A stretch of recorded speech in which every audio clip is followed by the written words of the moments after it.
محبت صادق اللہ تعالیٰ کی بہت بڑی نعمت ہے اور اہل حق کے حقوق کو ضائع کرنا نافرمانی میں داخل ہے۔ محبت کی آنکھیں محبوب کے عیبوں کو دیکھنے سے بند اور اس کے کان برائیوں کی قباحت سننے سے بہرے ہوتے ہیں۔ اللہ تعالیٰ کی توقیر اور تعظیم کرو اور اللہ کے دوستوں سے محبت اور پیار رکھو۔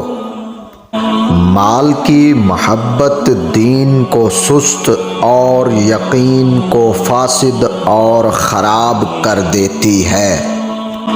دنیا کی محبت تمام فتنوں کا سر اور جملہ مصائب کی جڑ ہے۔ فرمان علی علیہ السلام، جو شخص لوگوں سے محبت اور الفت رکھتا ہے، لوگ بھی اس سے پیار اور محبت کرتے ہیں۔